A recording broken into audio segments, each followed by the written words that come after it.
हाँ जी बेटा, very good morning all of you. कैसे हैं बेटा आप सब लोग? उम्मीद करता हूँ आप सब बच्चे अपने घर पे बिल्कुल ठीक हैं, बिल्कुल सुरक्षित हैं। बेटा मैं अंकित ज्ञानचंदानी आज आपका सीएमए की जो फर्स्ट क्लास है फॉर सीएस एग्जीक्यूटिव, उसके लिए आपके पास जो आपके सामने आया हूँ। और क्विकली आप सब बच्चे अपनी कॉपीज के फर्स्ट पेज पे इस पूरे सब्जेक्ट के बारे में कुछ दो तीन बातें जो है वो लिखेंगे। सब्जेक्ट का नाम है CMA. What is CMA? CMA means corporate and management accounting. तो कॉर्पोरेट एंड मैनेजमेंट अकाउंटिंग के बारे में मुझे आपको यहाँ पे बातें बतानी है, राइट? क्या होता है कॉर्पोरेट मैनेजमेंट अकाउंटिंग, एक बार क्विकली आपको जो है वो मैं बता दूं, थोड़ा ध्यान दीजिएगा। इसके दो पार्ट हैं। आपको आपका जो सिलेबस है वो पार्ट ए में और पार्ट बी में डील कराया जाएगा। आपके सीएमए में ये मॉड्यूल 2 में पेपर नंबर आपका 5 के रूप में आपके सामने आएगा। एंड ट्रस्ट मी, बहुत इजी सब्जेक्ट है, कंप्लीटली एफएम जैसा है, फॉर्मूले बेस्ड है। तो पार्ट ए में आपको पढ़ाया जाएगा कॉर्पोरेट अकाउंट्स। सर ये कॉर्पोरेट अकाउंट्स क्या होता है? आप सब बच्चे लॉ पढ़ते हुए आ रहे हैं। लॉ में आपने कॉर्पोरेट के बारे में जो पढ़ा होगा, कॉर्पोरेट मतलब कुछ कंपनी जैसी चीजें। तो आपका यहाँ पे आपको मेनली कंपनी अकाउंट्स पढ़ाया जाएगा। सर एक बात बताओ, कंपनी अकाउंट्स हमने 11th 12th में पढ़ा है, कुछ कुछ पढ़ा है। जैसे मैं आपको एग्जांपल दूं, आपने शेयर्स पढ़ा होगा, आपने डिबेंचर्स पढ़ा होगा, आपने कैश फ्लो पढ़ा होगा। तो कुछ कुछ चीजें ऐसी हैं जो आपने 12th में अपने कंपनी अकाउंट्स के रिगार्ड्स में पढ़ी है। तो ये सब चीजें एक्सेट्रा आप यहां पढ़ोगे। ये पार्ट आपके कितने मार्क्स का है? 60 मार्क्स का। 40 मार्क्स में आपको पढ़ाया जाएगा मैनेजमेंट अकाउंट्स। सर क्या हमने ये आज तक पढ़ा है? तो आंसर है सीधा सीधा नो, ये आपने आज तक नहीं पढ़ा है। तो ये आपके लिए कंप्लीटली नया टॉपिक है। और क्योंकि ये कंप्लीटली नया टॉपिक है तो भाई कैसे करना पड़ेगा। मैनेजमेंट अकाउंट के साथ मैं यहाँ पे लिख देता हूं कि आपको खाली कॉस्ट नहीं, आपको कॉस्ट एंड मैनेजमेंट अकाउंट्स पढ़ाया जाएगा। तो जब मैं आपको सीएमए पढ़ा रहा हूँ, मैं पार्ट ए में सिर्फ कंपनी अकाउंट्स की बात करूंगा एंड मैं पार्ट बी में कॉस्ट एंड मैनेजमेंट अकाउंट्स की बात करूंगा। सर ये कॉस्ट मैनेजमेंट अकाउंट्स जो अपने पास है, इसमें क्या क्या पढ़ाया जाएगा? इसमें आपको ये पढ़ाया जाएगा किसी भी प्रोडक्ट की कॉस्ट कैसे निकाले। कॉस्ट निकलेगी तो मैं सेलिंग प्राइस अपने पास डिसाइड कर पाऊंगा कि उसको बेचूं कितने में। भाई जब मुझे यही नहीं पता कि मैंने ये प्रोडक्ट बनाया कितने का है, तो मैं ये कैसे पता लगाऊंगा कि मैं इसका सेलिंग प्राइस क्या रखूं? मेरी बात समझ में आती है? तो कुल मिला के किसी भी प्रोडक्ट का सेलिंग प्राइस डिसाइड करने से पहले हमें उसकी कॉस्ट को कंप्यूट करना पड़ता है। तो कॉस्ट मैनेजमेंट अकाउंट आपको ये सिखाएगा कॉस्ट कैसे निकालें, सेलिंग प्राइस कैसे निकालें, रिकंसिलिएशन कैसे करें। What is mean by reconciliation? कि मैच कैसे करें, कॉस्टिंग रिकॉर्ड्स फाइनेंशियल रिकॉर्ड से कैसे अलग है, तो आपको वो सिखाया जाएगा। आपको बजट्स बनाना सिखाए जाएंगे, आपको प्रपोजल्स को इवेलुएट करना सिखाया जाएगा। सर प्रपोजल इवेलुएट करने का मतलब क्या हुआ? बेटा जब हम बिजनेस करते हैं, बिजनेस में हमारे पास बहुत सारे प्रपोजल्स आते हैं। फॉर एग्जाम्पल अगर मैं आपसे कहूं कि मेरे पास एक प्रपोजल है कि मैं ये माइक खुद बना सकता हूं या बाहर से परचेज कर सकता हूं, इस प्रपोजल का नाम होता है मेक और बाय प्रपोजल। इधर आई कैन मेक इट और इधर I can buy it from other person. The things that have to be check, जो मुझे चेक करना है वो क्या होगा? I have to check what is the cost of manufacturing and what is the cost of purchasing. मुझे check करना पड़ेगा खरीदने की कॉस्ट क्या है और बनाने की कॉस्ट क्या है। ऑब्वियसली जोन सी कॉस्ट कम आएगी, मैं वो कॉस्ट लेके चलूंगा और उसके अकॉर्डिंग अपने प्रपोजल का आंसर लिख दूंगा। तो कॉस्ट मैनेजमेंट अकाउंट्स आपको मेनली ये सब चीजें पढ़ाएगा, जबकि कंपनी अकाउंट्स मेनली आपको कंपनी के खाते पढ़ाएगा। अब मैं आपको खुला एकदम बिल्कुल निष्पक्ष होकर बोलता हूं, ये सिलेबस बड़ा अजीब बनाया गया है। आप खुद सोचिए, सीएस ईईटी में अकाउंट्स कहीं भी नहीं है। बाप रे बाप, अकाउंट्स ही नहीं है। आपने क्लियर कर लिया, आप पहुंच गए सीएस एक्जी के अंदर। कमाल की बात है, मॉड्यूल 1 में भी कोई अकाउंट्स नहीं है। बाप रे बाप, मॉड्यूल 2 में आप आए और सीधा आपको अकाउंट्स उठा के दे दिए। कौन सी? कंपनी की अकाउंट्स। Management accounts. अरे भाई, जिस बच्चे को अकाउंट्स के एसेट लायबिलिटी नहीं पता है, वो बच्चा सीएस एक्जी में आके सीधा सीधा पढ़ेगा शेयर्स क्या है, डिबेंचर क्या है, कैश फ्लो क्या है, ये सब क्या है। Can you believe it? इसका मतलब एक बच्चा जो साइंस बैकग्राउंड का है, जो आर्ट्स बैकग्राउंड का है, उसकी तो बिल्कुल ज्यादा बहुत ज्यादा दिक्कत हो गई। वो बच्चा बेचारा क्लास में आएगा, वो बच्चा क्लास में आएगा, कहेगा सर हमें तो एसेट ही नहीं पता और आप हमें शेयर्स पढ़ा रहे हो। हमने तो जिंदगी में कभी जर्नल नहीं पढ़ा, आप हमें शेयर्स की जर्नल एंट्री पढ़ा रहे हो। There is a loophole. इस लूप होल को आईसीएसआई भी जानता है और आईसीएसआई ने इसको बहुत अच्छी तरीके से फिल करने की कोशिश भी करी है। पर मैं आपको बोलता हूं, लूप होल्स हैं, फिल करने की आप कोशिश करो या क्या करो, वो लूप होल्स की तरह ही रहते हैं। आईसीएसआई ने क्या करा, आपके सिलेबस में ये जो कॉर्पोरेट अकाउंट्स है, इसमें चैप्टर नंबर 1 उठा के दे दिया है, introduction to financial accounts. Introduction to FA यानी इंट्रोडक्शन टू फाइनेंशियल अकाउंट्स, ये आईसीएसआई ने आपका चैप्टर 1 बना के दे दिया। सर ये चैप्टर 1 में आपको क्या पढ़ाया जाएगा? आपको सारे अकाउंट्स के बेसिक पढ़ाए जाएंगे। अकाउंट्स के बेसिक मतलब एसेट क्या है, लायबिलिटी क्या है, ये सब आपको पढ़ाया जाएगा। तो सोच के देखो, हम सिर्फ और सिर्फ बेसिक्स पढ़ेंगे, उसके बाद हम समझ पाएंगे कंपनी अकाउंट्स है क्या। पेपर में मात्र ये कितने नंबर का आता है? 3 से 4 मार्क्स का, इससे ऊपर नहीं आने वाला। Can you believe it? पूरी की पूरी बेसिक्स आपको पढ़ाई जाएगी सिर्फ 3 से 4 मार्क के लिए। एंड 3 से 4 मार्क तो साइड में रख दो, वो हम इसलिए पढ़ेंगे कि ताकि हम ये समझ सके। तो ये मेरे पेपर का पूरा पूरा ओवरव्यू है। हाँ, ये बात आपको पता होनी चाहिए कि आपका पूरा पेपर ऑब्जेक्टिव है। ठीक है जी। 100 क्वेश्चन आएंगे 1 मार्क के, तो 100 मार्क्स का आपका जो पेपर है वो हो गया। ऑब्वियसली 60 मार्क मैंने यहां लिखा है तो 60 क्वेश्चन आपके यहां से आएंगे, 40 मार्क मैंने यहां लिखा है तो 40 क्वेश्चन आपके जो अपने पास है वो यहां से आएंगे। हर सही क्वेश्चन को करने पे आपको 1 मार्क मिलेगा, हर क्वेश्चन गलत करने पे आपके 0.25 मार्क्स काट लिए जाएंगे, हर क्वेश्चन अटेम्प्ट ना करने पे आपको 0 मार्क्स मिलेंगे। ये आपके पेपर का पूरा पूरा जो है। सर आप क्या पढ़ाओगे पहले ये भी बता दो। तो बेटा मैं सबसे पहले आपको ये पढ़ाऊंगा, cost and management accounts. Sir ये क्या बात हुई, आप अकाउंट्स के बेसिक के बिना पहले ही कॉस्ट मैनेजमेंट अकाउंट पढ़ाओगे? बेटा मैं आपको बता दूं, यहां आपको बेसिक्स की इतनी जरूरत पड़ेगी नहीं, क्योंकि ये बिल्कुल अलग है। यहां मैं ज्यादा बात एसेट लायबिलिटी करने नहीं वाला, यहां मैं ज्यादा बात करूंगा बेसिक बेसिक चीजों की। मैं ये समझता हूं कि हर बच्चे को इतनी बात तो पता ही है कि अगर मैं कॉस्ट में प्रॉफिट जोड़ दूं तो सेल्स प्राइस आ जाएगा। ये बात बच्चे को 8वीं क्लास में पढ़ाई जाती है। 100 रुपए की कॉस्ट है, 10 रुपए प्रॉफिट हो गया तो सेल प्राइस कितना हो गया? 110। मेरी पूरी की पूरी सीएमए इसी पे बेस्ड है। आई डोंट थिंक कि इसके अंदर आपको बेसिक की जरूरत पड़ेगी, इसीलिए इसीलिए मैं सबसे पहले आपका ये टॉपिक डील करूंगा। सेकेंडली, इस टॉपिक को डील करने की एक वजह और भी है। जब मैं आपको कॉर्पोरेट अकाउंट्स पढ़ाऊंगा बेटा, इसके अंदर कुछ सेक्शंस भी आएंगे। आप पहले से इतना लॉ पढ़ रहे हो, अब वहां आप सेक्शन पढ़ रहे हो, फिर मैं इधर भी सेक्शन पढ़ाऊं तो आपको लगेगा कि ये पूरा का पूरा थ्योरी टॉपिक है, जबकि ऐसा है नहीं। रियलिटी में ये थ्योरी नहीं है, रियलिटी में ये प्रैक्टिकल है। और प्रैक्टिकल आपको कैसे पता चलेगा? जब हम अपना पार्ट बी पहले शुरू करेंगे और इसमें ज्यादातर आपके फॉर्मुलेज आते हैं, तो फॉर्मुलेज वाली अकाउंटिंग आपकी यहाँ पे चलेगी। फॉर्मुलेज को मैं समझाऊंगा भी, फॉर्मुलेज को मैं लिखवाऊंगा भी, डिराइव भी करवाऊंगा, उसके हिसाब से फिर आप अपने जो क्वेश्चन है वो करेंगे। तो आने वाला 1 या 1.5 महीना हम अपनी CMA cost and management accounts पढ़ेंगे, एंड जैसे ही वो खत्म हो जाएगा फिर हम लोग अपने कॉर्पोरेट अकाउंट्स पे आ जाएंगे और उसी के साथ आपके जो टॉपिक्स हैं वो चलते हुए चलेंगे। सर हमें तैयारी कहां से करनी है? आपको आईसीएसआई का जो मॉड्यूल है वो नहीं करना, आपको इसको रिप्लेस करना है मेरी बुक से, माई बुक। आपको मेरी बुक मिलेगी, प्लस मेरे कुछ असाइनमेंट्स मिलेंगे, प्लस मेरे कुछ टेस्ट पेपर्स मिलेंगे। अगर आप ये 3 चीजें अच्छे से कर लेते हो, देन आपका पेपर पूरा पूरा इन्हीं में से होगा, ये I can assure you. Reason being, क्योंकि पास्ट एक्सपीरियंस से बता रहा हूं, आईसीएसआई क्वेश्चंस को ज्यादा घुमाता नहीं है।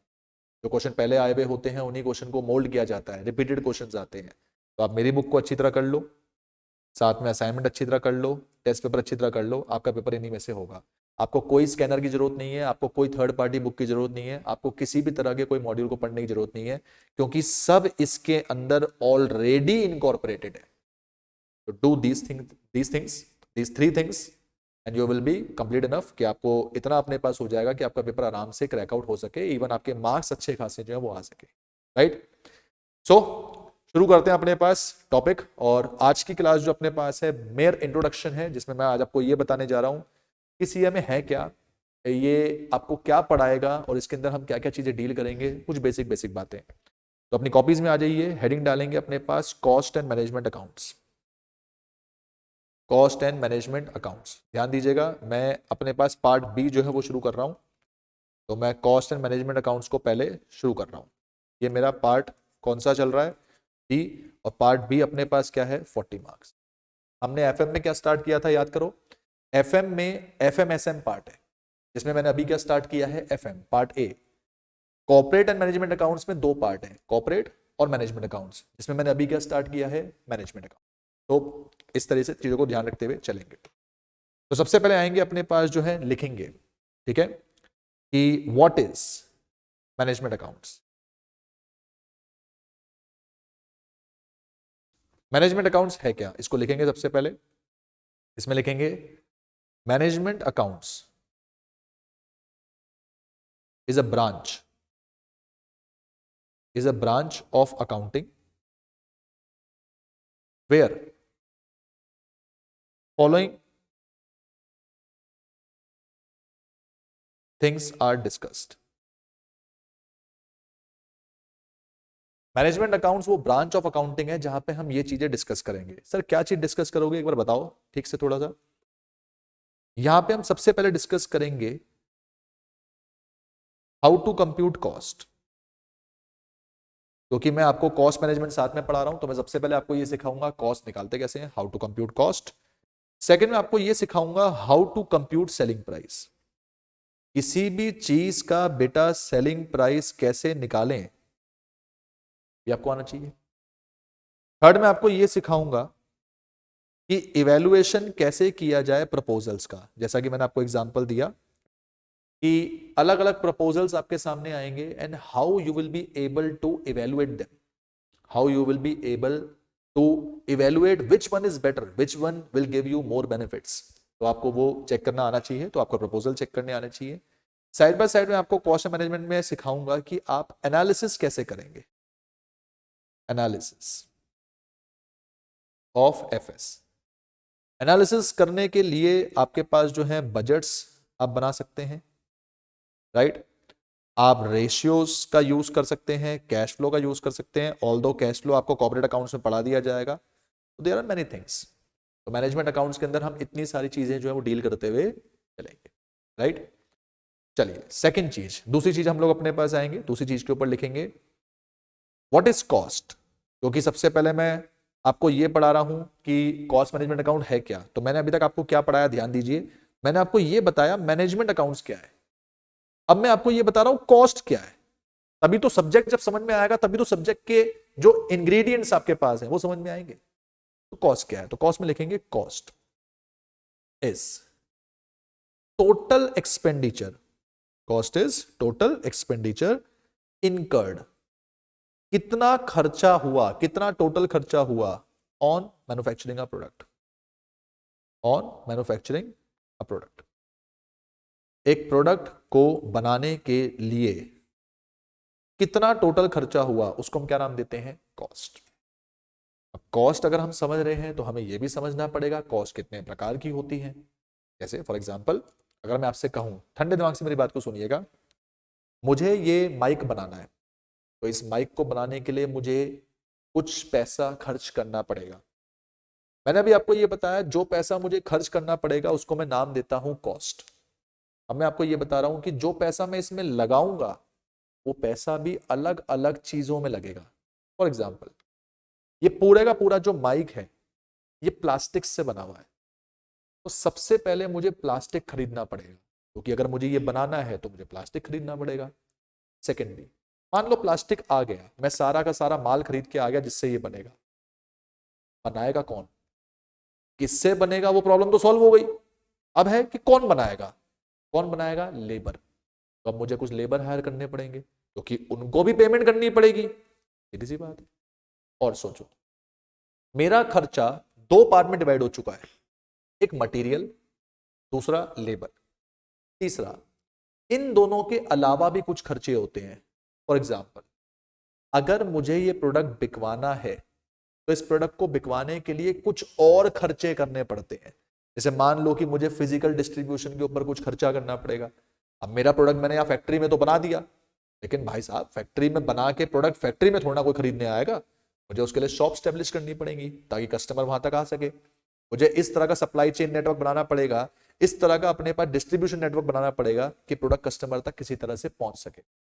तो कॉस्ट अलग अलग प्रकार की होती है, जिनमें हम सबसे पहले लिख रहे हैं कि हमारे पास एलिमेंट्स ऑफ कॉस्ट क्या है। बेटा जी, कॉस्ट के मेनली 3 एलिमेंट्स होते हैं। क्योंकि आज पहली क्लास है, मैं ज्यादा डीप में नहीं जाऊंगा, सिर्फ ऊपर ऊपर से आपको बताऊंगा। कॉस्ट के 3 एलिमेंट्स हैं। 3 एलिमेंट्स क्या है? सबसे पहला है मटेरियल, दूसरा है लेबर, एंड तीसरा है रिमेनिंग एक्सपेंसेस। मटेरियल का मतलब किस चीज से मटेरियल बनेगा, उस स्टफ की कॉस्ट, उस आइटम की cost that will be used for manufacturing a product. Labour मतलब कौन बनाएगा, उस आदमी की कॉस्ट, उस ह्यूमन रिसोर्स की कॉस्ट जो कि उसको बनाएगा बैठ के। एंड एक्सपेंसेस, इन दोनों को छोड़ के जो भी खर्चे होते हैं वो सब किस में जाएंगे? एक्सपेंसेस। तो मटेरियल मतलब आप लिखना चाहे लिख सकते हैं, cost of stuff, item by which product will be manufactured, by which product will be manufactured। इसको हम क्या नाम देते हैं? मटेरियल। सर लेबर मतलब cost of human resource, cost उस इंसान की जो कि हमारे प्रोडक्ट को अपने पास क्या करेगा? बनाएगा। Cost of human resource that will make our product. हमारा प्रोडक्ट जो इंसान बनाएगा, उस इंसान को हम नाम क्या देके चलेंगे? Human resource. सर एक्सपेंसेस में क्या आएंगे? All other than material and expenses, material and labour. तो मटेरियल मतलब उस आइटम का खर्चा, लेबर मतलब उस आदमी का खर्चा जो उसको बनाएगा, एंड इन दोनों को छोड़ के जो भी खर्चा बचेगा वो किस में पहुंच जाएगा? एक्सपेंसेस। ये मेरा मेजर एलिमेंट्स होते हैं फॉर, राइट। तो सबसे पहले आपको जो है ये चेक करना पड़ेगा कि भाई कॉस्ट है क्या, फिर कॉस्ट कितने प्रकार की अपने पास होगी, किस किस जगह पे इनकर होगी, आपको पता होना चाहिए। अब मैं आपको धीरे धीरे टॉपिक में आगे लेके जाऊंगा और कुछ बातें आपकी बचपन की जो है आपके साथ डील करूंगा। आई नो आपने ये सब बातें पढ़ी हुई होंगी, बट स्टिल मैं चाहता हूं कि आपका पूरे का पूरा अटेंशन जो मेरी बातों पे रहे। बेटा मैं सिंपल आइडियोलॉजी पे बिलीव करता हूं, ये आइडियोलॉजी बड़ी सिंपल सी है, बहुत ध्यान से मेरी बात को समझना। लोग अक्सर ये सोचते हैं कि हम बड़े क्वेश्चंस पे ध्यान दें, जो कि एक बहुत बड़ा अपने पास जो है गड़बड़ है। क्यों गड़बड़ है, बात को समझिए। किसी भी बड़े क्वेश्चन को करने से पहले हमें अपने जो बेसिक्स हैं वो क्लियर करने पड़ेंगे, एंड मैं पूरे बैच में आपके साथ सिर्फ आपके बेसिक्स के ऊपर बात करूंगा। बच्चा क्या करता है? बड़े क्वेश्चन पे ध्यान देता है, छोटे क्वेश्चन पे ध्यान नहीं देता। जबकि जो बड़े क्वेश्चंस हैं वो बहुत इजीली सॉल्व हो जाएंगे अगर आप छोटे क्वेश्चंस पे ध्यान दोगे। इसीलिए मेक श्योर कि बेसिक्स को बहुत अच्छी तरह करें। घर पर जाकर ना कभी सर्च करना, आपने सुना होगा बुर्ज खलीफा के बारे में। भाई बुर्ज खलीफा अपने पास जो है टॉलेस्ट बिल्डिंग है, आज आजकल अब उससे एक बड़ी बिल्डिंग भी अपने पास बनने के लिए जो रेडी होने वाली है, लेकिन फॉर द टाइमिंग बुर्ज खलीफा अपने पास टॉलेस्ट बिल्डिंग है, टॉलेस्ट अपने पास स्ट्रक्चर है जो अर्थ के ऊपर अपने पास जो वो बना हुआ है। कभी गौर करा है, कभी पता करा है कि उसकी नींव कितनी है, उसकी फाउंडेशन कितनी है? You will be surprise to know Burj Khalifa की फाउंडेशन बहुत मजबूत है, तभी तो इतना ऊपर बड़ा स्ट्रक्चर खड़ा हुआ है। हमें सिर्फ ये दिखता है कि स्ट्रक्चर बड़ा है, हम फाउंडेशन के ऊपर ध्यान नहीं देते, और यही हमारी गलती होती है। बेटा फाउंडेशन के ऊपर ध्यान देना बहुत ज़्यादा ज़रूरी है। आप कोई भी कोर्स उठा लो, CMA एंट्रेंस अपने पास क्या होता है? फाउंडेशन। CA एंट्रेंस क्या होता है? फाउंडेशन। फाउंडेशन क्यों बोलते हैं उसको? Because this course is design to restructure your basics. आपके बेसिक्स के ऊपर अपने पास जो आपने मेहनत करनी है, and trust me, mark my words, अगर आप अपने बेसिक स्ट्रॉन्ग कर लोगे, आपको यहाँ तो क्या कभी भी कहीं पे कोई दिक्कत नहीं आने। इसलिए हर चीज के बेसिक्स पे उतरना। Basics are the simplest thing that are hard to understand. Always remember this thing, basics are the simplest thing that are hard to understand. And अगर आपने उनको समझ लिया, ट्रस्ट में आपके आगे के जितने भी क्वेश्चंस हैं, जितने भी कंसेप्ट्स हैं, आपको लगेगा ये तो कितनी इजी टॉपिक्स हैं, इसलिए बेसिक्स पे फोकस करो, राइट। तो मैं आपको आगे लेके चल रहा हूँ and back to our work. मैं सबसे पहले आपको पढ़ाने जा रहा हूँ टाइप्स ऑफ कॉस्ट, और टाइप्स ऑफ कॉस्ट हम अलग अलग आधार पर पढ़ेंगे। अलग अलग आधार मतलब अलग अलग अप्रोचेस पे पढ़ेंगे, जिसमें मैं आपको सबसे पहले जो अप्रोच पढ़ाने जा रहा हूं वो मेरी पहली अप्रोच है on the basis of variability. On the basis of variability, variability के आधार पे जो मेरी कॉस्ट है वो तीन प्रकार से डिवाइड होती है। एक होती है मेरी फिक्स कॉस्ट, एक होती है मेरी वेरिएबल कॉस्ट, और बेटा एक होती है मेरी सेमी वेरिएबल कॉस्ट, राइट। तो one thing is fix cost, second thing is variable cost, and third thing is semi variable cost. सबसे पहले हम समझेंगे फिक्स कॉस्ट क्या है। तो फिक्स कॉस्ट एक ऐसी कॉस्ट है जो कि टोटलिटी में फिक्स रहती है। सबसे पहले cost that remains fixed in totality. एक ऐसी कॉस्ट जो टोटलिटी में अपने पास जो है क्या होता है, फिक्स रहती है, राइट। अगर कोई कॉस्ट आपकी ऐसी है जो कि टोटलिटी में फिक्स रहती है तो उसको हम नाम क्या देके चलेंगे, उसको हम फिक्स कॉस्ट नाम अपने पास जो है वो देके चलेंगे।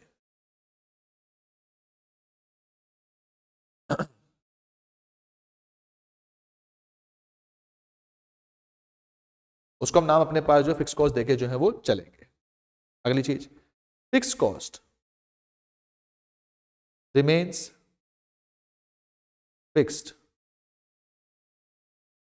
with any change in output, with any change in output। इसको बोलते हैं बेटा चेंज। मैं जब भी ऐसा डेल्टा साइन बनाऊं, ये डेल्टा साइन होता है, तो आप समझ जाना सर ने चेंज लिखा है। तो फिक्स कॉस्ट हमेशा फिक्स रहती है with change in output. Output कितना भी चेंज हो जाए, फिक्स कॉस्ट उतनी ही रहेगी जितनी पहले इनकर अपने पास जो वो होते हुए चल रही थी, ठीक है।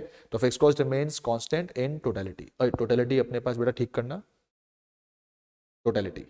तो fix cost remains constant in totality, ये बात आपको पता होनी चाहिए। अच्छा, फिक्स कॉस्ट के कुछ एग्जांपल आपको बताऊं। एक ऐसी कॉस्ट जो सेम रहे, एक ऐसी कॉस्ट जो कांस्टेंट रहे, चाहे आउटपुट बढ़े या घटे, चाहे आप आउटपुट ज्यादा बनाओ या कम बनाओ। जैसे मैं आपको एग्जांपल दूं, मेरी बिल्डिंग का रेंट, मेरे पास बच्चे 100 पढ़े, 200 पढ़े या एक पढ़े, बिल्डिंग का रेंट तो उतना ही देना पड़ेगा। अब मैं लैंडलॉर्ड को ये तो नहीं बोल सकता कि भाई मेरे पे बच्चा एक आ रहा है तो आप एक बच्चे के हिसाब से रेंट लो, नहीं। बिल्डिंग का रेंट एक ऐसा रेंट है जिसका कितने बच्चे पढ़ने आ रहे हैं इससे कोई ताल्लुक नहीं है। सिमिलरली मैंने एक शॉप अपने पास जो रेंट पे ले ली कुछ बिजनेस करने के लिए, बिजनेस हो या ना हो, आपने शॉप ले ली, आपको उसका रेंट भरना पड़ेगा, तो बिल्डिंग रेंट आपकी फिक्स कॉस्ट है। Salary of employees, salary of staff, staff की जो सैलरीज है वो आपकी फिक्स कॉस्ट है, because it has to be paid. चाहे आपका बिजनेस आगे हो या ना हो, आपको ये पे करके चलना ही पड़ेगा।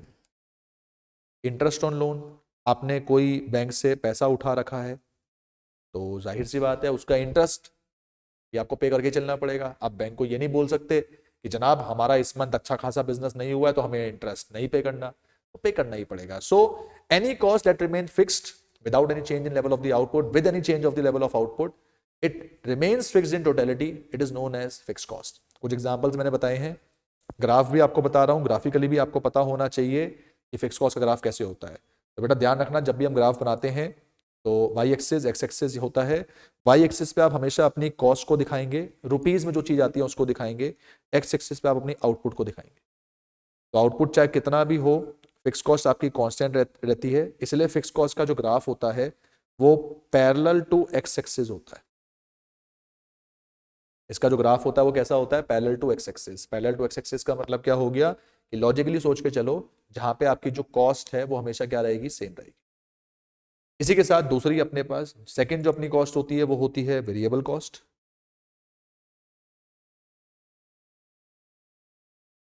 Now what is variable cost, उसको समझते हैं।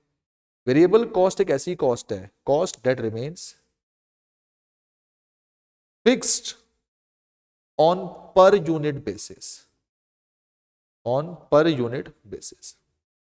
एक ऐसी कॉस्ट जो पर यूनिट बेसिस पे फिक्स रहती है, मतलब ये एक यूनिट के लिए फिक्स रहती है। अब जैसे जैसे यूनिट बढ़ेगी, देयरफॉर देयरफॉर जैसे जैसे यूनिट्स बढ़ेंगी तो ये वेरिएबल कॉस्ट भी क्या होती जाएगी, बढ़ती जाएगी। जैसे जैसे यूनिट्स कम प्रोड्यूस होंगी तो वेरिएबल कॉस्ट भी क्या होती जाएगी, कम होती जाएगी। इसका मतलब this cost varies with level of output. ये कॉस्ट वेरी करेगी विद किसके साथ, विद लेवल ऑफ आउटपुट। जैसे मैं एग्जांपल आपको बताऊं, ठंडे दिमाग से मेरे एग्जांपल को समझिएगा ताकि आपको क्लैरिटी अपने पास जो अच्छे से मिले। देखिए बेटा, मैं आपसे कहता हूं कि मुझे लेट्स से अपने पास पेन बनाना है, तो पेन बनाने के लिए मुझे जरूरत पड़ेगी प्लास्टिक की, क्योंकि पेन प्लास्टिक का बनेगा। अब मैं आपसे कहता हूं कि जो प्लास्टिक अपने पास जो वो चल रहा है लेट्स से अपने पास 10 रुपए किलो के हिसाब से, तो बेटा अगर मुझे पेन ज्यादा बनाने हैं तो मुझे प्लास्टिक भी ज्यादा चाहिए होगा, पेन कम बनाने हैं तो प्लास्टिक भी कम चाहिए होगा। That means what I am trying to tell you is, if output ज्यादा होगा तो मेरा प्लास्टिक के ऊपर खर्चा भी ज्यादा होगा, इफ आउटपुट कम होगा तो मेरा प्लास्टिक के ऊपर खर्चा भी कम होगा। प्लास्टिक की कॉस्ट एक यूनिट के लिए फिक्स रहेगी, 1 किलो के लिए फिक्स रहेगी। इसका मतलब फिक्स कॉस्ट टोटलिटी में कांस्टेंट होती है, जबकि जो वेरिएबल कॉस्ट होती है टोटलिटी में कांस्टेंट नहीं, पर यूनिट के लिए कांस्टेंट रहती है। बात को समझिए, अगर फिक्स कॉस्ट टोटलिटी में कांस्टेंट है तो आउटपुट बढ़े या घटे उससे हमें कोई फर्क नहीं पड़ता, क्योंकि वो टोटलिटी में कांस्टेंट है, उसकी पेमेंट करनी है। लेकिन वेरिएबल कॉस्ट जो अपने पास है वो पर यूनिट पे कांस्टेंट है। इसका मतलब अगर कोई चीज 10 रुपए की आती है, मुझे ज्यादा बनाना है तो मुझे ज्यादा खरीदना पड़ेगा, कम बनाना है तो कम खरीदना पड़ेगा। मैं एग्जांपल देता हूं, मेरी क्लास में 100 बच्चे बैठे हुए, सारे बच्चों ने बोला कि सर हमें समोसा खिलाओ। मान लीजिए मार्केट में एक समोसा 10 रुपए का आता है, अब मैं 100 समोसे लूंगा तो खर्चा कितना होगा, 1000। बेटा समोसे की कॉस्ट तो 10 रुपए ही है ना, मतलब पर यूनिट पे अपने पास जो खर्चा है वो तो फिक्स ही है, राइट। लेकिन अब अगर बच्चे ज्यादा हो जाए, 100 बच्चों की बजाय 150 बच्चे हो जाए तो खर्चा कितना हो जाएगा, 1500। 100 बच्चों की जगह पे 60 बच्चे हो जाए तो खर्चा कितना हो जाएगा, 600। इसका मतलब वेरिएबल कॉस्ट जो है वो पर यूनिट पे कांस्टेंट रहती है, जबकि जो फिक्स कॉस्ट है वो टोटलिटी में कांस्टेंट रहती है। बात समझ में आती है। इसी के साथ साथ कुछ एग्जांपल, जैसे मैंने फिक्स में बताए थे ऐसे मैं वेरिएबल में बता रहा हूं। वेरिएबल का एग्जांपल है सबसे पहले मटेरियल की कॉस्ट। बेटा जिस किसी चीज से आप अपना प्रोडक्ट बनाते हो उसकी जो कॉस्ट होती है वो हमेशा वेरिएबल होती है, बिकॉज जितना ज्यादा बनाओगे उतना ज्यादा चाहिए होगा, राइट। सेकंड में आपको बताऊं लेबर की कॉस्ट। आप जब अपना प्रोडक्ट बनाते हो तो आपको लेबर की जरूरत होती है, काम ज्यादा है ज्यादा लेबर चाहिए, काम कम है तो कम लेबर चाहिए। मैं आपसे कहता हूं मुझे 100 यूनिट बनवानी है, तो 100 यूनिट बनाने के लिए अगर मुझे 10 लेबर चाहिए, तो मान लो काम ज्यादा आ गया, 500 यूनिट कभी आ गई, तो बेटा लेबर भी तो ज्यादा चाहिए होगा। अब आप कहोगे सर ऐसे क्यों लेबर ज्यादा लगा रहे हो, उन 5 अपने पास 6 लोग जो आपके पहले थे उन्हीं से काम करवा लो। बेटा अगर मैं उन्हीं से काम करवाऊंगा तो फिर मेरा टाइम ज्यादा लगेगा, टाइम भी तो सेव करना है ना। अगर आप अपने घर में आज के दिन पे व्हाइट वॉश करवाते हो तो एक दिहाड़ी के लिए आप लेबर अपने पास कोई लगा रहे हो, तो जाहिर सी बात है उसको काम करने में समय लगेगा। अगर आप लेबर 2 लगा दोगे काम जल्दी होगा। तो इसका मतलब काम ज्यादा होने की वजह से लेबर की कॉस्ट भी ज्यादा हो जाती है। दैट्स वाई ये भी अपने पास क्या हो गया, सर आप वेरिएबल कॉस्ट का भी हमें ग्राफ बताओ। इसका ग्राफ भी ऐसे ही होगा, यहाँ पे आएंगी हमारी कॉस्ट, यहाँ पे आएगा हमारा आउटपुट, ये है हमारा ओरिजिन। तो वेरिएबल कॉस्ट जो अपने पास होती है वो आउटपुट के साथ बढ़ती रहती है। इसका मतलब जब जीरो है आउटपुट तो वेरिएबल कॉस्ट भी जीरो है। धीरे धीरे ये कॉस्ट अपने पास क्या होती रहेगी, बढ़ती रहेगी। तो जैसे जैसे आउटपुट बढ़ेगा वैसे वैसे कॉस्ट बढ़ेगी, जैसे जैसे आउटपुट बढ़ेगा वैसे वैसे कॉस्ट बढ़ेगी, जैसे जैसे आउटपुट वैसे वैसे कॉस्ट। इसलिए वेरिएबल कॉस्ट का जो कर्व होता है वो अपवर्ड स्लोपिंग कर्व होता है। वो क्या होता है, अपवर्ड स्लोपिंग कर्व होता है फ्रॉम लेफ्ट टू राइट। ये लेफ्ट से राइट जाते वक्त अपवर्ड स्लोप होता है, ऊपर की तरफ बढ़ता रहता है, क्योंकि जितना ज्यादा आप बनाओगे उतनी ज्यादा कॉस्ट आपकी जो है वो इनकर होते हुए चलेगी। Coming to our third topic, semi variable cost. Semi variable cost ऐसी होती है जिसको हम स्टेप कॉस्ट भी बोलते हैं।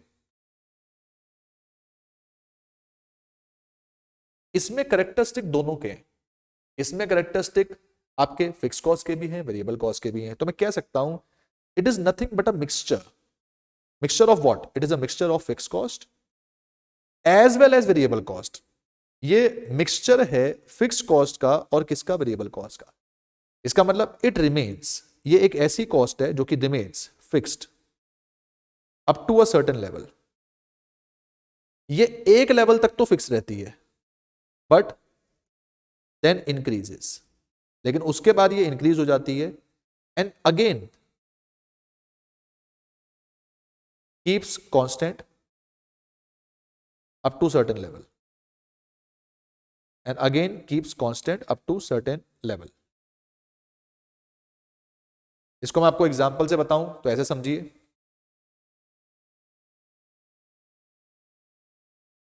ये कॉस्ट, ये आपका आउटपुट। ये कॉस्ट कुछ समय के लिए फिक्स रहती है, फिर बढ़ती है, फिर फिक्स रहती है, फिर बढ़ती है, फिर फिक्स रहती है, फिर बढ़ती है, फिर फिक्स रहती है। ध्यान से देखोगे तो ये आपको स्टेप्स लग रहे होंगे, स्टेप्स, सीढ़ियां लग रही होंगी, सीढ़ियां, स्टेयर्स। इसी वजह से इस कॉस्ट को अपने पास स्टेप्ड कॉस्ट भी बोला जाता है। सर ये क्या बात हुई, कुछ समय के लिए फिक्स रहती है फिर बढ़ जाती है? मैं एग्जांपल देता हूं। ये मेरा क्लासरूम है, बहुत आराम से एग्जांपल को समझिएगा। इस क्लासरूम में 10 बच्चे बैठ सकते हैं। इसका रेंट है पर मंथ का 10,000 रुपीज।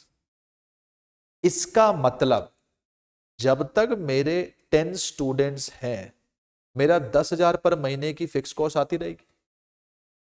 लेकिन जैसे ही मेरे पे 11वां स्टूडेंट हो गया, वो इस रूम में तो बैठ नहीं सकता, तो मुझे एक और स्पेस लेना होगा।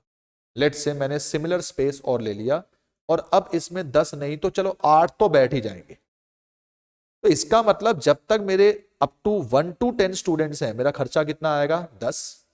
लेकिन 10 के ऊपर अगर एक भी स्टूडेंट हो गया तो मेरा जो खर्चा अपने पास है वो इसका भी रेंट जुड़ जाएगा। मान लो इसका रेंट अपने पास है 8,000, तो अब अगर मेरे पास अपने स्टूडेंट 11 से 18 तक रहेंगे तो मेरा खर्चा कितना रहेगा? 18,000।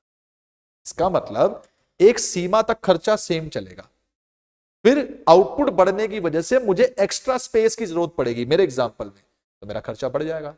अब जब तक 18 स्टूडेंट नहीं हो जाते खर्चा फिक्स चलेगा। मान लो और बढ़ गए, 25 स्टूडेंट हो गए, तो भाई साहब एक और स्पेस चाहिए होगा, तो सीडी बनती जाएगी। इसलिए इस कॉस्ट का नाम होता है सेमी वेरिएबल कॉस्ट। कुछ समय तक फिक्स, फिर वेरिएबल, फिर फिक्स, फिर वेरिएबल, फिर फिक्स, फिर वेरिएबल। इनको स्टेप कॉस्ट भी बोला जाता है। तो एग्जाम्पल के तौर पर मैंने आपको ये एग्जाम्पल बताया, आप चाहो तो इसको लिख के चल सकते हो, राइट। ये आपके पास आपके जो है सेमी वेरिएबल कॉस्ट के अंदर काउंट होते हुए चलेगा। तो अभी तक मैंने आपको क्या पढ़ाया, मैं एक बार क्विकली आपको जो है समअप करवा दूं। मैंने अभी तक आपको ये पढ़ाया मैनेजमेंट अकाउंट्स क्या है, इसके अंदर आपको क्या क्या डील करवाया जाएगा। फिर मैंने आपको ये बताया कॉस्ट क्या है, कॉस्ट एक प्रोडक्ट को बनाने के लिए जितना टोटल खर्चा होता है उसको हम कॉस्ट बोलते हैं। फिर मैंने आपको ये पढ़ाया कि कॉस्ट के एलिमेंट्स क्या है, material, labour, expenses. Let me remind you, these are not completed materials, completed labours, completed expenses, these are not complete list. इसका मतलब एलिमेंट्स कुछ और भी होते हैं, पर अभी जो मैंने आपको एलिमेंट्स बताए हैं वो सिर्फ कितने बताए हैं? 3। कोई भी प्रोडक्ट बनाने के लिए एक खर्चा होता है उस आइटम पे जिससे वो प्रोडक्ट बनेगा, एक होता है उस आदमी पे जो कि उसको बनाएगा, एंड एक होता है उन एक्सपेंसेस के ऊपर जो कि अपने पास जो है इन चीजों के अलावा भी लगते हुए चलेंगे। सर इन एक्सपेंसेस का कोई एग्जांपल दो। मैं एग्जांपल बताता हूं आपको। जैसे मान लीजिए कि मेरे पास ये पेन है, कुछ देर के लिए सपोज करिए कि ये पेन रेनॉल्ड्स का रेसर जेल है, जिस पेन पे पहले सचिन तेंदुलकर के साइन आते थे। आई होप आपको कोई ऐसा पेन पता हो, नहीं पता तो गूगल करना, रेनॉल्ड्स रेसर जेल, आपको पता चल जाएगा। पेन है, प्लास्टिक से बनेगा, तो प्लास्टिक की जो कॉस्ट अपने पास है वो आएगी मटेरियल पे। ओके। सेकेंड, इसको कोई बनाने वाला आदमी है, उसकी कॉस्ट आएगी लेबर पे। थर्ड, मैं जब जब ये पेन बनाऊंगा तो मैं इसके ऊपर सचिन तेंदुलकर के साइन को प्रिंट करूंगा। क्या तेंदुलकर साहब फ्री में अपने साइन प्रिंट होने देंगे? नहीं। तो हर पेन पर साइन प्रिंट होने के लिए हमें उनको भी पैसा देना पड़ेगा। पॉइंट समझिए, ये जो पैसा मैं दे रहा हूं मटेरियल के लिए नहीं दे रहा, लेबर के लिए नहीं दे रहा, पर फिर भी दे तो रहा हूं, तो इसकी एक अलग कैटेगरी बन जाएगी। इसको बोलते हैं expenses. Apart from material and labour there are certain expenses जो कि इनकर तो होते हैं पर वो मटेरियल और लेबर की कैटेगरी में अपने पास आके नहीं चल सकते, तो उनको हम इस कैटेगरी में डालते हुए चलेंगे। आपको कैसा लगेगा अगर मैं आपसे ये कहूं कि आगे जाके आपने यही चैप्टर्स पढ़ने हैं, जो एलिमेंट्स हैं वो एलिमेंट्स नहीं चैप्टर्स हैं। आपका सबसे पहला चैप्टर शुरू होगा मटेरियल कॉस्ट, तो मैं आपको सारी बातें मटेरियल के बारे में पढ़ाऊंगा। फिर आपका आगे जाके चैप्टर आएगा लेबर कॉस्ट, मैं सारी बातें आपको लेबर के बारे में पढ़ाऊंगा। फिर आपका चैप्टर शुरू होगा एक्सपेंसेस, मैं सारी बात एक्सपेंसेस के बारे में पढ़ाऊंगा। फिर चैप्टर शुरू होगा ओवरहेड्स, जो कि एक और एलिमेंट होता है, मैं आपको सारी बातें ओवरहेड्स के बारे में पढ़ाऊंगा। इसका मतलब जो एलिमेंट्स हैं वही आगे जाके चैप्टर बन जाएंगे। तो late me remind you friends, आपके जो बेसिक्स हैं आप वो समझिए कि हम सीएमए में कोई चैप्टर नहीं पढ़ रहे हैं, हम सिर्फ अभी ओवरव्यू देख रहे हैं कि इसमें आएंगी क्या क्या चीजें, तो आपको वो पता होना चाहिए। थर्ड, मैं आपको लेके गया टाइप्स ऑफ कॉस्ट पे। कॉस्ट के जो टाइप्स हैं मैंने आपको बताया था। सबसे पहले हम कौन सा बेसिस पढ़ रहे हैं? वेरिएबिलिटी के ऊपर। वेरिएबिलिटी मतलब कुछ कॉस्ट फिक्स रहती है, कुछ वेरी करती रहती है, एंड कुछ कॉस्ट कुछ समय के लिए फिक्स रहती है देन वेरी करती है। इस हिसाब से कॉस्ट हमारी तीन प्रकार की हो गई, fix cost, variable cost and third one is stepped cost, जिसको हम सेमी वेरिएबल कॉस्ट भी बोल के चलते हैं। आगे लेके चल रहा हूं आपको बेसिस नंबर 2 पर, और बेसिस नंबर 2 अपने पास है on the basis of resources. साधन, रिसोर्सेस का मतलब होता है साधन। साधन बेटा मेरी बात को समझेंगे बहुत आराम आराम से, ठीक है। रिसोर्सेस के आधार पे कॉस्ट दो प्रकार में बांटी जाती है, एक होती है एक्सप्लिसिट कॉस्ट, एक होती है इंप्लिसिट कॉस्ट। ध्यान सुनेंगे मेरी बात को तो आपको फील आएगी। एक्सप्लिसिट कॉस्ट वो कॉस्ट है जो मैं किसी को उसके रिसोर्सेज के लिए दे रहा हूं। आई रिपीट, कोई चीज मेरी नहीं है बट स्टिल मैं किसी और की चीज यूज कर रहा हूं और उसके लिए मैं पैसा दे रहा हूं, वो एक्सप्लिसिट कॉस्ट है। जैसे बिल्डिंग का रेंट, बिल्डिंग का रेंट मेरी बिल्डिंग होती तो मैं रेंट देता ही नहीं। बिल्डिंग किसी और की है, किसी एक्सटर्नल आदमी की है, तो रिसोर्स मेरा नहीं है, रिसोर्स किसी बाहर के आदमी का है। उस बाहर के आदमी की बिल्डिंग यूज करने के लिए मैं उसे कोई पैसा दे रहा हूं, तो ये मेरी एक्सप्लिसिट कॉस्ट है। तो what are explicit cost? Cost of externally owned funds और रिसोर्सेज। किसी बाहर के आदमी को आपने जो कोई पैसा दिया क्योंकि आपने उसके रिसोर्सेज इस्तेमाल करे, तो मैं लिख रहा हूं सबसे पहले explicit cost. What is explicit cost? Cost of externally owned funds और रिसोर्सेज। कॉस्ट किसी भी एक्सटर्नली ओन्ड फंड्स की या रिसोर्सेज की। जैसे मैंने आपको एग्जांपल के लिए बताया रेंट ऑफ बिल्डिंग, मैंने किसी बाहर के आदमी की बिल्डिंग यूज करी, उसको रेंट पे करा। इंटरेस्ट ऑन लोन, मैंने किसी बाहर के आदमी का अपने पास जो है पैसा यूज करा, उसके ऊपर उसको ब्याज दे रहा हूं, तो ये सब मेरे खर्चे जो है मेरे एक्सप्लिसिट कॉस्ट में आएंगे। Then what is implicit cost? Implicit cost का एग्जांपल हो गया डेप्रिएशन। मेरी मशीन मतलब मैं अपनी मशीन लगा के बैठा हूं। अगर मैं अपनी मशीन लगा के बैठा हूं तो उसके ऊपर एक खर्चा आ रहा है डेप्रिएशन का, वो मैं चार्ज कर रहा हूं, तो डेप्रिएशन का खर्चा आपके पास इम्प्लिसिट कॉस्ट में काउंट होगा। तो what is implicit cost? Cost of internally, अब वर्ड क्या आ गया? Internally. Cost of internally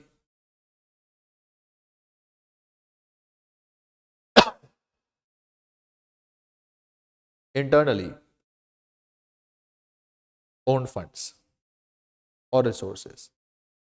internally owned funds and resources की जो कॉस्ट अपने पास है वो अपने पास क्या होंगी? Implicit cost. जैसे फॉर एग्जांपल डेप्रिएशन ऑन एसेट्स, ये हो गया।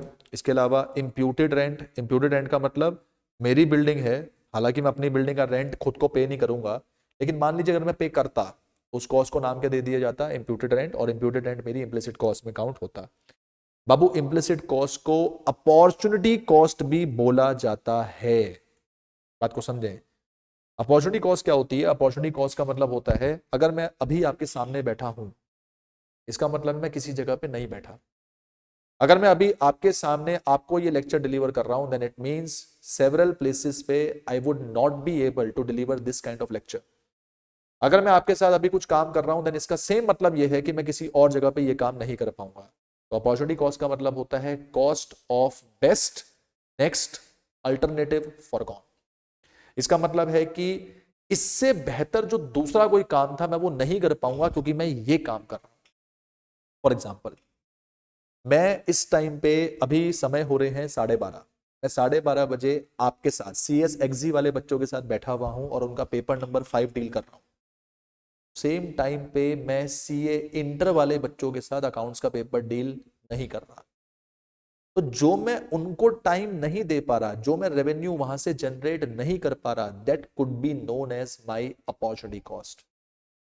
ये होती है आपकी अपॉर्चुनिटी कॉस्ट। और अपॉर्चुनिटी कॉस्ट आपकी इम्प्लिसिट कॉस्ट ही होती है, वो एक तरह की आपकी इंप्यूटेड कॉस्ट ही होती है। कल को पेपर में पूछ लिया जाए तो आपको इसके बारे में पता होना चाहिए। Okay, so on the basis of resources आपने पढ़ा, on the basis of variability आपने जो अपने पास है वो पढ़ा। एक बेसिस में और पढ़ाऊंगा और अपना इंट्रोडक्शन को जो वाइंड अप करूंगा, क्विकली आपको जो बताता हूं। तो आइए on the basis of third, उस पर हम लोग अपने पास जो लेके चल रहे हैं। ऑन द बेसिस ऑफ, ये आपका थर्ड बेसिस अपने पास जो वो आ रहा है। क्या क्या पढ़ा हमने अपने पास जो रिसोर्सेज के आधार पे हमने पढ़ा, ठीक है। और क्या क्या हमने अपने पास पढ़ा और बताइए। एक तो हो गया रिसोर्सेज, एक हमने क्या पढ़ा अपने पास जो वेरिएबिलिटी। अब मैं आपको लेके चल रहा हूं ऑन द बेसिस ऑफ अपने पास जो है production. On the basis of production, production के आधार पे आपकी जो कॉस्ट है दो प्रकार में बांटी जाती है। एक होती है डायरेक्ट कॉस्ट, एक होती है आपकी इनडायरेक्ट कॉस्ट। बाबू, डायरेक्ट कॉस्ट का मतलब होता है जो किसी यूनिट के साथ आइडेंटिफाई हो सकती है। जैसे मैं एग्जांपल बोलूं, cost that can be identified, identified मतलब पहचान सकते हैं, with each individual unit produced, that can be identified with each individual unit produced. And indirect cost क्या होती है? Cost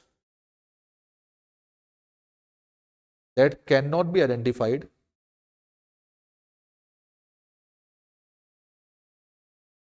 with each individual unit produced। एक ऐसी कॉस्ट जो हर यूनिट के साथ आप पहचान के नहीं चल सकते, एक ऐसी कॉस्ट जो आप हर यूनिट के साथ पहचान के चल सकते हो। जिसको आप हर यूनिट के साथ पहचान सकते हो वो आपकी डायरेक्ट कॉस्ट है, जिसको आप हर यूनिट के साथ नहीं पहचान सकते वो आपकी इनडायरेक्ट कॉस्ट है। सर कोई एग्जांपल बताओ। मटेरियल की कॉस्ट मैं हर यूनिट के साथ पहचान सकता हूं। मटेरियल की कॉस्ट मैं हर यूनिट के साथ देख सकता हूं कि किस पे कितना मटेरियल लग रहा है। इस पेन को बनाने के लिए let's suppose 10 grams of plastic लगता है, तो मुझे पता है कि इस पेन को बनाने के लिए 10 ग्राम ऑफ प्लास्टिक लग रहा है, तो मैं पहचान सकता हूं उस 10 ग्राम की कॉस्ट क्या है। इस पेन को बनाने के लिए एक लेबर ने 25 मिनट लगाए, तो उस 25 मिनट की मैंने उसको क्या पेमेंट करी है मैं ये पहचान सकता हूं। ऐसी कॉस्ट को, मटेरियल कॉस्ट को, लेबर कॉस्ट को क्या नाम दे दिया जाता है? आपकी direct cost. Sir indirect cost का एग्जांपल बताओ। मेरे सिक्योरिटी गार्ड की सैलरी, मेरे सिक्योरिटी गार्ड की सैलरी मुझे देनी ही पड़ेगी, चाहे प्रोडक्शन 1 यूनिट हो, 2 यूनिट हो, या 400 यूनिट हो, या 4000 यूनिट हो। वो तो गेट पे बैठ के नौकरी कर रहा है, उसको तो मुझे सैलरी देनी पड़ेगी। तो वो जो मैं उसकी सैलरी दे रहा हूं, 1 यूनिट को बनाने के लिए मैंने उसको कितनी सैलरी दी ये मैं पता नहीं लगा पाऊंगा। क्योंकि यूनिट नहीं भी बनती तो भी वो अपने पास जो अपना काम कर रहा है वो तो करता ही, यूनिट ज्यादा बनती तो भी वो अपना काम करता ही। तो कुछ खर्चे ऐसे होते हैं जिनको मैं एक यूनिट के साथ पहचान के नहीं चल सकता। मैं कोई आपको और एग्जांपल बताता हूं। डेली बेसिस पे मेरी फैक्ट्री में क्लीनिंग होती है, क्लीनिंग का खर्चा, क्लीनिंग एक्सपेंस। इस खर्चे को भी मैं एक यूनिट में कितना हो रहा है वो नहीं पहचान सकता। अब मेरा काम पेन बनाने का है, मैं इसमें कैसे पता लगाऊं कि इसमें क्लीनिंग का कितना खर्चा हुआ? अरे भाई, अगर पेन नहीं भी बनता तो भी क्लीनिंग का खर्चा तो होता ही, साफ सफाई तो होती। मैं ये बात दावे के साथ कह सकता हूं, आपके मन में आ रहा होगा सर ये तो वेरिएबल कॉस्ट ही हो गई और ये आपकी फिक्स कॉस्ट ही हो गई क्योंकि आपको देना ही देना है। ट्रू, अगर आप ये चीज सोच पा रहे हो तो आप सही ट्रैक पे हो, कनेक्शन बिल्डअप हो रहा है, आपको दिख रहा है। देखो बेटा क्या होता है, एक कंसेप्ट होता है डेजावू। पता नहीं आपको डेजावू के बारे में आपने कभी सुना है या नहीं सुना है। डेजावू एक एक्सपीरियंस है कि दैट हमने ये चीज ऑलरेडी एक्सपीरियंस करी हुई है। जैसे मैं आपसे बात कर रहा हूं, कभी ना कभी आपने मेरे साथ इस तरह की बात करी होगी। अगर आपको ऐसा लगता है then you are having deja vu. मैंने कुछ देर पहले आपसे बात की थी, फिक्स कॉस्ट वो खर्चा है जो कि करना ही करना है। मैं फिर आपसे इस टाइम पे यही बात कर रहा हूं, इनडायरेक्ट कॉस्ट वो है जो हर यूनिट के साथ नहीं पहचानी जा सकती। तो आपके मन में एक्सपीरियंस आ रहा होगा, आप कह रहे होगे यार ये तो हमने फिक्स कॉस्ट में भी पढ़ा था। तो यहां से हम कंक्लूड कर सकते हैं कि वेरिएबल कॉस्ट और कुछ नहीं डायरेक्ट कॉस्ट ही होती है, एंड फिक्स कॉस्ट और कुछ नहीं इनडायरेक्ट कॉस्ट ही होती है in most of the circumstances. मैं मोस्ट बोल रहा हूं, मैं हमेशा नहीं बोल रहा, मैं मोस्ट बोल रहा हूं, ज्यादातर ऐसा ही होगा। सर फिर आपने ये अलग अलग पार्ट क्यों पढ़ा है? बेटा मैं आपको ये पढ़ा रहा हूं कि कॉस्ट को अलग अलग तरीकों से बांटा जाता है, अलग अलग विचारधाराओं के ऊपर। मैं आपको एग्जांपल देता हूं, एक देसी एग्जांपल, जिससे आपको मेरी बात क्लियर हो। राइट, इंडिया की पॉपुलेशन में लेट्स सपोज 60% मेल है एंड 40% फीमेल है। तो मैंने पॉपुलेशन को अभी जो बांटा है वो किस कैटेगरी के अनुसार बांटा है? जेंडर के अनुसार बांटा है। बात समझ में आती है? एंड लेट्स सपोज उसके अंदर अपने पास 60-30-10% अपने पास ट्रांसजेंडर्स भी है। तो मैंने जो अपना क्राइटेरिया रखा है बांटने का, वो क्या रखा है? Gender base. अगर मैं आपसे ये कह दूं कि मेरी पॉपुलेशन में 60% बिलो द एज ऑफ 50 है एंड 60% के बाद जो 40% है वो below the above the age of 50 है, क्या आपको मेरी बात समझ में आई? पॉपुलेशन तो वही है, लेकिन उस पॉपुलेशन को अब जो मैंने बांटा है वो जेंडर के आधार पर नहीं बांटा है, अब मैंने वो एज के आधार पर बांटा है। अगर मैं आपसे ये कह दूं कि मेरी पॉपुलेशन के अंदर 40% जो लोग अपने पास हैं वो चिल्ड्रन है, चिल्ड्रन मतलब 18 ईयर्स के नीचे अपने पास जो काउंट होने चिल्ड्रन है, एंड 60% जो लोग हैं वो अडल्ट है। अब की बार जो मैंने अपने पास बांटा है वो एक अलग फैक्टर पे बांट दिया, इकोनॉमिक फैक्टर पे, 18 ईयर्स ऑफ एज पे मैंने बांट दिया। What I am trying to tell you is कि किसी भी एक चीज को बांटने के there can be many ideologies, there can be many approaches. Similarly cost को बांटने के भी बहुत सारी अप्रोच है। रिसोर्स के आधार पे बांट सकते हो, वेरिएबिलिटी के आधार पे बांट सकते हो, प्रोडक्शन के आधार पे बांट सकते हो। हमें हर अप्रोच को समझ के चलना पड़ेगा, अभी तो समझ में आएगा ना कि भाई कौन सी अप्रोच सही है, किस जगह पे कौन सी अप्रोच फॉलो होनी चाहिए, अभी तो मजा आएगा। तो आपको ये बात ध्यान रखनी है। ये आपका इंट्रोडक्शन है। अभी तक मैंने इंट्रोडक्शन के अंदर कोई भी चैप्टर की बात नहीं करी है, मैंने बस आपको ये समझाया है कि इस सब्जेक्ट में आप पढ़ोगे क्या। अभी इसको इतना ही रखेंगे हम, इससे ज्यादा हम आगे नहीं जाएंगे। जितना मैंने आपको इंट्रोडक्शन पढ़ाया है ये आपकी कॉपी के फर्स्ट पेज पे होना चाहिए। और आपका जो फर्स्ट टॉपिक हम लोग अपना नेक्स्ट क्लास में शुरू करने जाएंगे वो टॉपिक आपका होगा मटेरियल कॉस्ट। टॉपिक आपका कौन सा होगा? Material cost. जैसा मैंने आपको बताया था, हर एलिमेंट्स आपके आगे जाके जो है वो क्या बन जाएंगे? चैप्टर बन जाएंगे। तो जितने भी आपके ये एलिमेंट्स हैं ये चैप्टर बन जाएंगे। तो हमारा चैप्टर नंबर 1 यही आएगा सबसे पहले, कौन सा? Material cost. इसको हम लोग अपने नेक्स्ट क्लास में डील करेंगे। आई होप आपको ये सेशन पसंद आया होगा। इस सेशन को मैं टेलीग्राम पर भी डलवा दूंगा, आप वहां पर भी इसको जो है चेक करके चल सकते हैं। और अगेन बेटा, क्लास खत्म करने से पहले अपने फॉर्मुलेज, अपने नोट्स अच्छी तरीके से प्रिपेयर करते हुए चलिएगा। ये चैप्टर आपको, ये सब्जेक्ट आपको बहुत ईजिली मार्क्स दिलवा देगा। तो इस चीज़ को अपना ध्यान में रखें और इसके अंदर एक्सीलेंट मार्क्स स्कोर करने के पीछे जो है अपना उद्देश्य रखें, अपना ऑब्जेक्टिव जो है उसी चीज़ का रखें। ओके, दैट्स ऑल, इतना ही रखते हैं। बाकी अपना नेक्स्ट क्लास में हम लोग जो है इसको करते हुए आगे कंटिन्यू करते हुए जो है वो चलेंगे। Thank you so much. बाकी नेक्स्ट क्लास में, थैंक यू सो मच।